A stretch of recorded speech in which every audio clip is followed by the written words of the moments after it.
This is Fortune's Wheel, a podcast history of the late Middle Ages.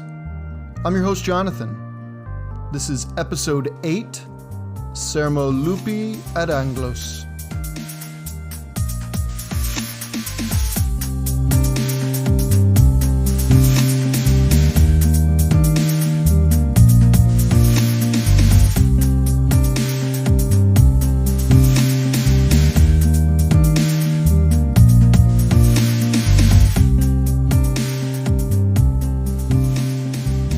Today's episode, I want to offer a quick warning to those who may have little campers listening in. Today, we will be touching on some themes that you may choose to censor in your own home. Now would be a great time to turn off the podcast and listen at a later time. So if you're questioning it at all here, here's your chance. Okay, for those still listening or those tuning back in later, thank you for joining us. I'm really stoked to tell you about a speech given around the year 1014, back in England. See, I told you we'd come back. See, this speech, well actually it's a sermon to be exact, gives us an interesting perspective as to what those on the island were thinking about and discussing with one another during the twilight of the Anglo-Saxon England kingdom. Danish Vikings weren't just at the door, they were through it. After years of pounding on it, they finally kicked it in altogether with Sweyn Forkbeard's 1013 invasion. Yes, by the end of the year, there would be major events occurring as Ethelred's kingdom slowly collapsed beneath his feet. But this topic is just too important to skip over today. It provides a much-needed context to what the people were talking about and thinking about immediately after the invasion, when the entire world seemed to be closing in all around them, when their whole way of life seemed threatened. Today, we break down the famous Sermo Lupi et Anglos, or in English, the Sermon of the Wolf to the English. I hope you enjoy the show.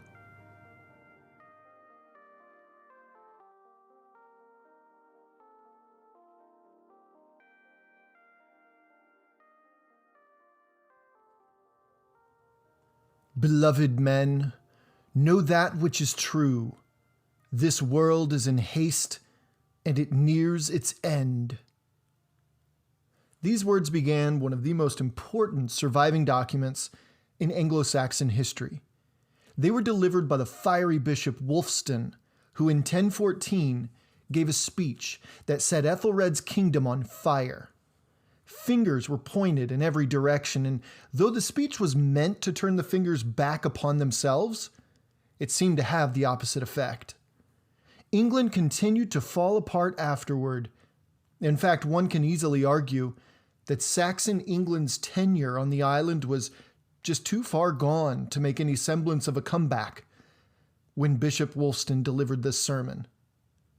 Wulfstan, Bishop of London from 996 to 1002, and then Archbishop of York from 1002 until his death in 1023, sharing some of that time as the Bishop of Worcester from 1002 to 1016.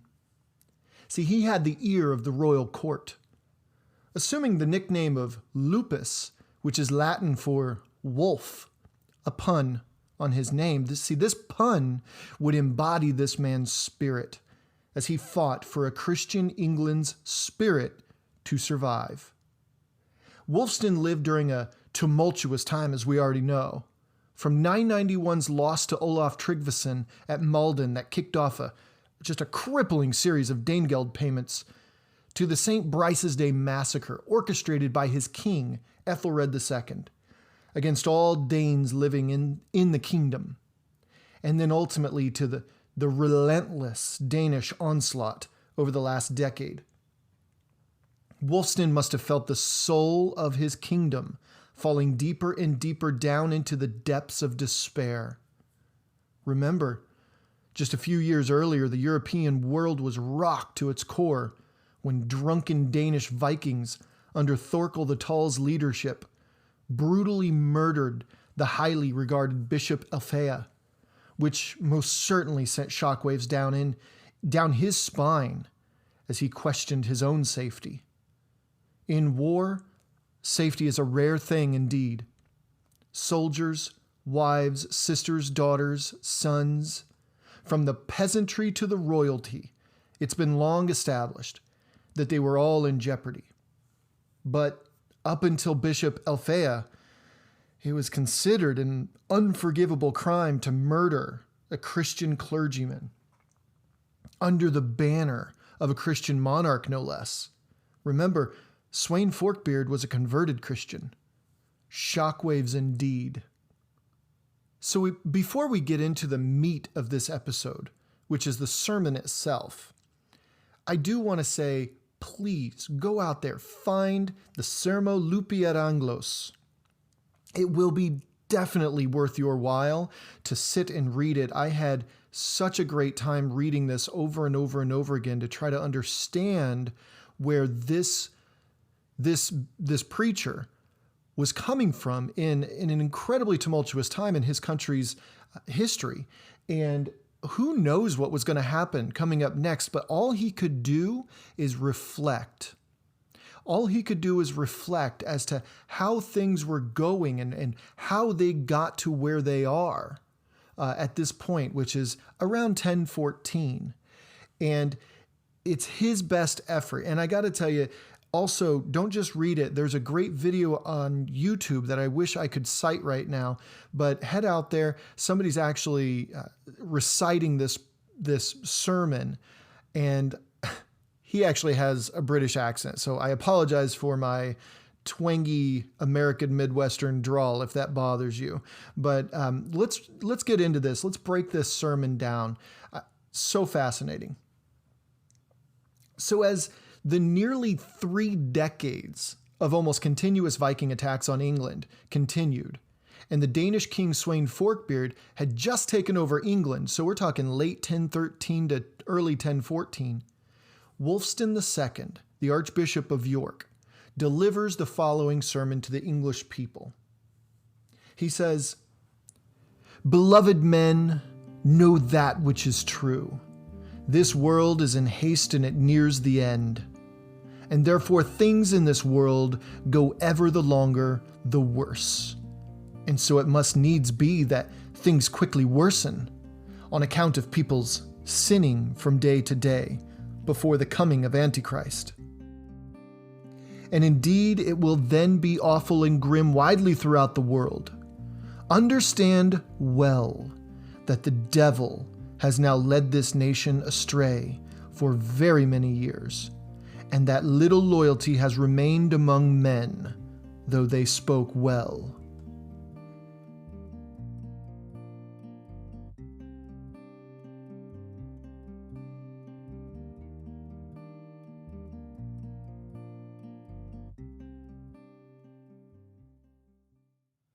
It's interesting to me that he begins his speech with talk of the devil and how England has suffered from his evil wiles. Who else is responsible for this, if not King Ethelred II, the leader of the English over the last 4 or 5 decades? I don't know for sure, but to me, could Bishop Wulfstan actually be equating King Ethelred II to the devil? Something to consider. So what does Lupus think can be done about their predicament? He says the following: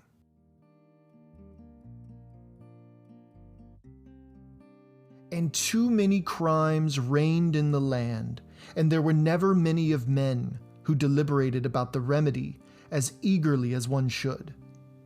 But daily they piled one evil upon the other, and committed injustices and many violations of law, all too widely throughout this entire land. And we have also therefore endured many injuries and insults. And if we shall experience any remedy, then we must deserve better of God than we have previously done. For with great deserts we have earned the misery that is upon. And with truly great deserts we must obtain the remedy of God, if henceforth things are to improve. Lo, we know full well that a great breach of law shall necessitate a great remedy, and a great fire shall necessitate much water if that fire is to be quenched.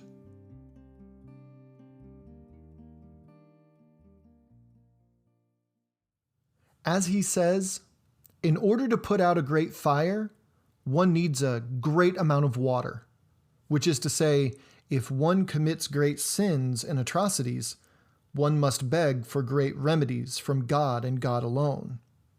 This is not a problem at this point that mere mortals can fix.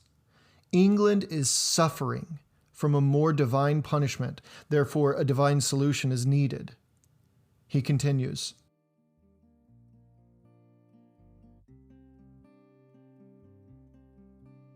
and it is also a great necessity for each of men that he henceforth eagerly heed the law of God better than he has done, and justly pay God's dues. See, each man must heed God better than what he's done so far, he says. Wulfstan continues, and we have entirely stripped God's house of everything fitting, within and without, and God's servants are everywhere deprived of honor and protection. So not only have the English drifted from God's mandates in their daily lives, but they've neglected their churches, and they've ceased protecting their clergy. Case in point, Wulfstan without question is referring to Bishop Elfea being bludgeoned to death by the bones left over from a feast a few years earlier. See, here's another admonition against King Ethelred II. It's coming. He says, but what I say is true. There is need for that remedy because God's dues have diminished too long in this land in every district, and laws of the people have deteriorated entirely too greatly since Edgar died.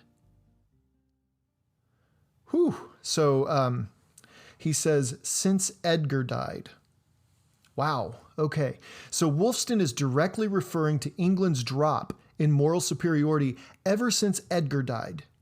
So do you remember in the first episode when I mentioned how Ethelred ascended to the throne under, well, pretty shady circumstances, and how I said that that was a different story for another time? Well, this might be a good time to tell it. It's quick. King Edgar was Ethelred's father. He saw to the expulsion of Eric Bloodaxe in the 950s and reigned over a Viking-free and prosperous England until 975, when he died. His eldest son Edward assumed the throne. So as far as I can tell, for those familiar with Game of Thrones, think Joffrey, and you may come close to Edward. He was unruly, petulant, and had an incredibly short temper. When Edward visited Ethelred's home in Corfe Castle way down south in Dorset, he mysteriously and suddenly died. So who was next in line of succession? Well, a very young Ethelred II, of course.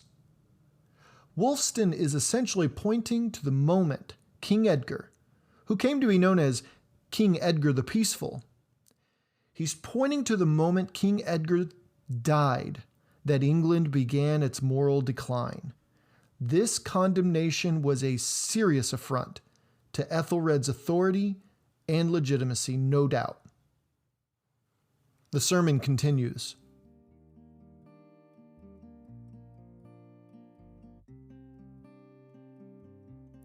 And sanctuaries are too widely violated, and God's houses are entirely stripped of all dues and are stripped within of everything fitting. And widows are widely forced to marry in unjust ways, and too many are impoverished and fully humiliated. And poor men are sorely betrayed and cruelly defrauded, and sold widely out of this land into the power of foreigners, though innocent. And infants are enslaved by means of cruel injustice on account of petty theft everywhere in this nation. So as a point of clarification here, Wulfstan, he's correct. Here he condemns Englishmen selling other Englishmen as slaves, not only within the kingdom, but outside to foreign masters as well. And yes, under Ethelred, children were also sold into slavery, even for the smallest offenses, which to Wulfstan is just reprehensible behavior. It wasn't until Canute's reign that it was outlawed for children under the age of 12 to be sold into slavery. He continues, "And the rights of free men are taken away, and the rights of slaves are restricted, and charitable obligations are curtailed. Free men may not keep their independence, nor go where they wish, nor deal with their property just as they desire. Nor may slaves have that property which, on their own time, they have obtained by means of difficult labor, or that which good men, in God's favor, have granted them, and given to them in charity for the love of God. But every man decreases or withholds every charitable obligation that should by rights be paid eagerly in God's favor. For injustice is too widely common among men, and lawlessness is too widely dear to them." So this is pretty self-explanatory, I think. In Saxon England, the system valued the free man to make his own way in the world. But under Ethelred II, free men, due in large part to the Danegeld payments, were taxed so heavily that these free men chose to divert their post-tax income away from the church and even break the law at times to serve their desperation. Wulfstan again.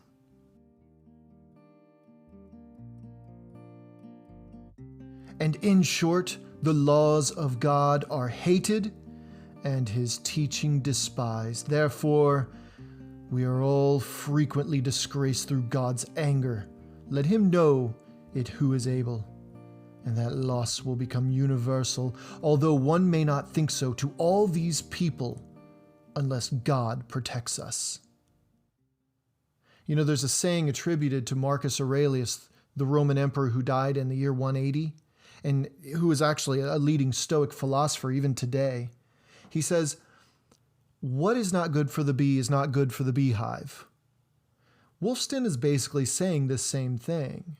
Though you may not think you'll be affected by this moral, political, and economic decline, make no mistake, you will be. So here's where it starts really getting interesting, okay? So he's laid it all out there so far. He's made a couple accusations, but I think this is the point where Wulfstan really begins to put his neck out there, so to speak. He says, "For there in this nation great disloyalties for matters of the church and the state, and also there are in the land many who betray their lords in various ways. And the greatest of all betrayals of a lord in the world is that a man betrays the soul of his lord. And it is the greatest of all betrayals of a lord in the world that a man betray his lord to death, or drive him living from the land. And both have come to pass in this land. Edward was betrayed, and then killed, and after that burned. And Ethelred was driven out of this land as well." Man, here he is clearly blaming the people of England in allowing their leaders to be killed and driven from the land. I mean, Wulfstan or Lupus, the full effect of the word wolf here, he's kind of going scorched earth on his countrymen at this point in the sermon. He continues,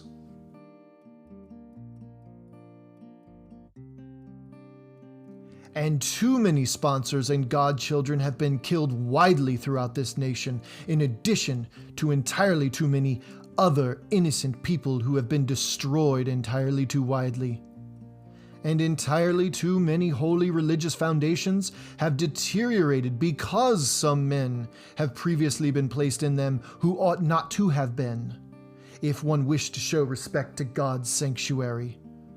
and too many Christian men have been sold out of this land now for a long time, and all this is entirely hateful to God. Let him believe it who will. Also we know well where this crime has occurred, and it is shameful to speak of that which has happened too widely.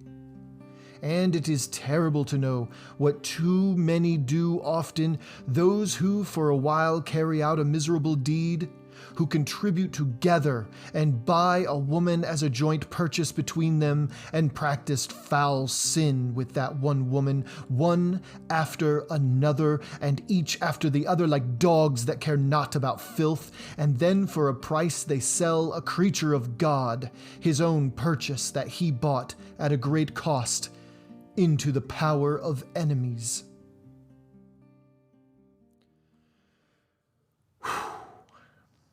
Okay, so I think it's safe that we all admit that last part was pretty sickening, and it was pretty rough to read, or for the listener to hear, no doubt. So it's important to know, though, that Wulfstan is driving the point home that the English, though victims of the Danish and Norwegian Vikings, are by no means saints and without sin themselves.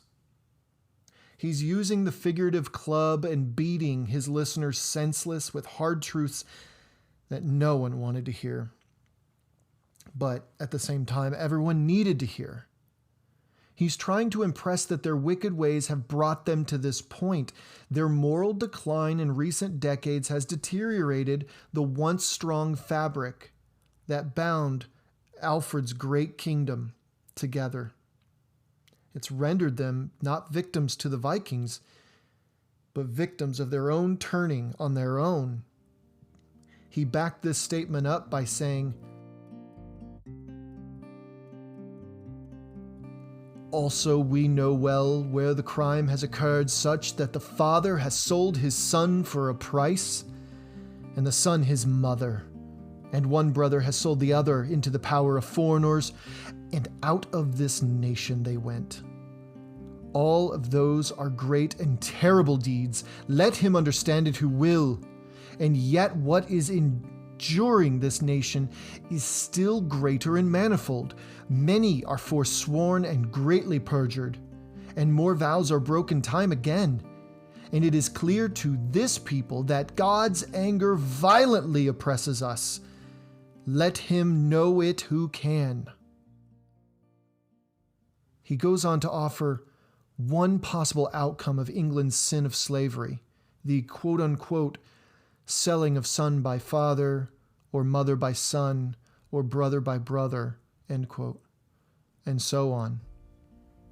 He continues, "And lo, how may greater shame befall men through the anger of God than often does for our own sins? Although it happens that a slave escape from a lord and leaving Christendom becomes a Viking, and after that it happens again that a hostile encounter takes place between former slave master and former slave. If the former slave kills the former slave master, he is not paid. But if the former slave master kills the slave that he had previously owned, he must pay the price to the new master." Okay, so there's much to be said about a nation digging one's own grave by, forsaking its own people. And here, Wulfstan lays out one such scenario involving a former slave attacking and killing his former owner. He says, "Full shameful laws and disgraceful tributes are common among us. Through God's anger, let him understand it who is able, and many misfortunes befall this nation time and again. Things have not prospered now for a long time, neither at home nor abroad, but there has been destruction and hate in every district time and again. And the English have been entirely defeated for a long time now, and very truly disheartened through the anger of God. Alas, the misery, and alas, the public shame that the English now have, entirely through God's anger. But all the insult that we have often suffered, we repay by honoring those who insult us. We pay them continually, and they humiliate us daily. They ravage and they burn. They plunder and rob and carry to the ship. And lo, what else is there in all these happenings except God's anger, clear and evident over this nation? Did you catch that? Wulfstan, without question, bashes King Ethelred's Danegeld payments, calling it, quote, repaying by honoring those who insult us, end quote. He says, quote, we pay them continually and they humiliate us daily. Now pay close attention to this next part. He absolutely unloads here.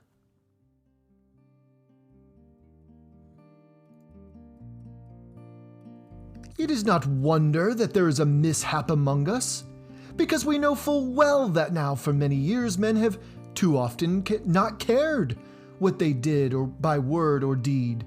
But this nation, as it may appear, has become very corrupt through manifold sins and through many misdeeds, through murder and through evil deeds, through avarice and through greed, through stealing and through robbery, through manselling and through heathen vices, through betrayals and through frauds, through breaches of law and through deceit, through attacks on kinsmen and through manslaughter, through injury of men and holy orders and through adultery, through incest and through various fornications, and also far and wide, as we said before, more than should be are lost and perjured through the breaking of oaths, and through violations of pledges, and through various lies and non-observances of church feasts and fasts, widely occur time and again. And also there are here in the land of God's adversaries degenerate apostles and hostile persecutors of the church, and entirely too many grim tyrants, and widespread despisers of divine laws and Christian virtues, foolish deriders everywhere in the nation, most often of those things that the messengers of God command, and especially those that always belong to God's law by right. And therefore things have now come far and wide to that full evil way that men are more ashamed now of good deeds than of misdeeds. Because too often good deeds are abused with derision, and the God-fearing are blamed entirely too much, and especially are men reproached, and all too often greeted with contempt who love right and have fear of God to any extent. And because men do that, entirely abusing all that, they should praise and hating too much all that they ought to love. Therefore they bring entirely too many evil intentions into misdeeds, so that they are never ashamed, though they sin greatly and commit wrongs even against God himself.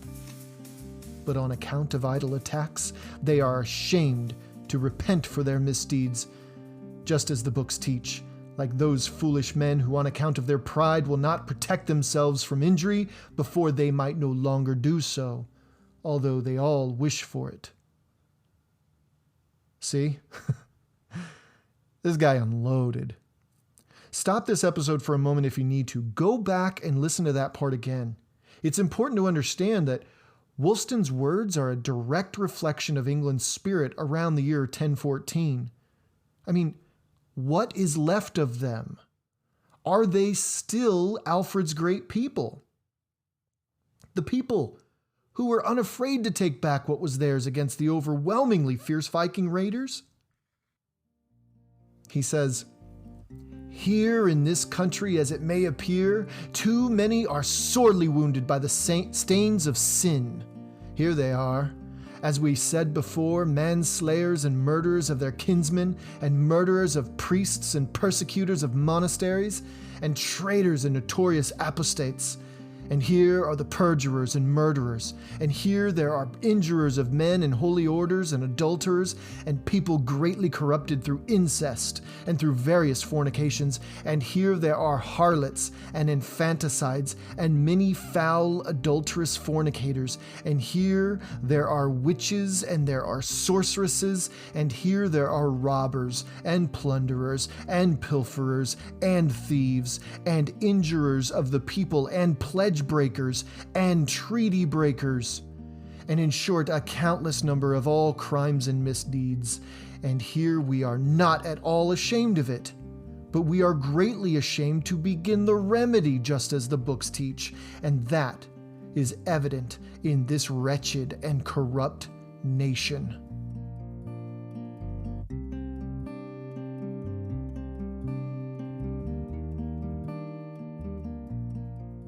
Alas, many a great kinsman can easily call to mind, much in addition which one man could not hastily investigate, how wretchedly things have fared, now all the time, and now widely throughout this nation, and indeed let each one examine himself well, and not delay this all too long.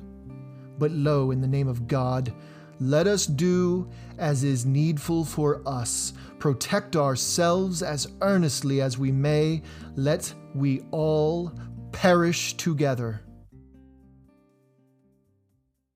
You know, here, Wulfstan it's almost heartbreaking. I mean, the man is pleading with his countrymen and women, things must change, or we will also most certainly fall. Jumping a bit ahead here, we'll wrap this sermon up. He says, "But let us do as is necessary for us. Take warning from such, and it is true what I say, there is great need for us to take thought of ourselves and to intercede eagerly with God Himself. And let us do as is necessary for us, turn toward the right, and to some extent abandon wrongdoing, and eagerly atone for what we have previously transgressed. And let us love God and follow God's laws, and carry out well that which we promised when we received baptism, or those who were our sponsors at baptism. And let us order words and deeds justly, and cleanse our thoughts with zeal, and keep oaths and pledges carefully, and have some loyalty between us without evil practice.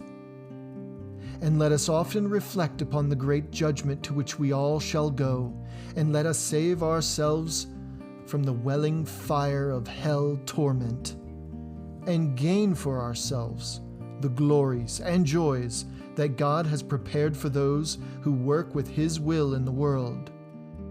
God help us. Amen." I really hope you enjoyed today's episode. As I said at the top of the show, I can't express how fun that episode was to learn about. I mean, I'm a sucker for a good speech, admittedly, but this one to me was not only really telling of the time, but it also forced me to reflect upon my own time, 1,006 years later. I would love to hear your thoughts about this speech too, so head over to Facebook, just search for Fortune's Wheel Podcast, and Twitter, @WheelPodcast, to share your thoughts. Thank you all for downloading and listening. I am determined to grow this show, so I ask that you share this show with those you know. If you like what you hear, please leave a rating and review on your favorite podcast app or site, like Apple Podcast, Podcast Addict, Spotify, Breaker, and Anchor, among others. You can also email the show at, all lowercase letters, fortuneswheelpodcast@gmail.com. I encourage questions, book recommendations, differing perspectives, and even suggestions for topics covered. Again, thank you. On the next episode, we will finally see Saxon England come to an explosive end. We'll take a look at some of the House of Wessex's last gasps at power, for quite a while at least. Canute II will stretch the meaning of the word great, and we will return to our clever queen, Emma, and see how she navigates these perilous political waters over the next couple of decades. I can't wait to tell you about it.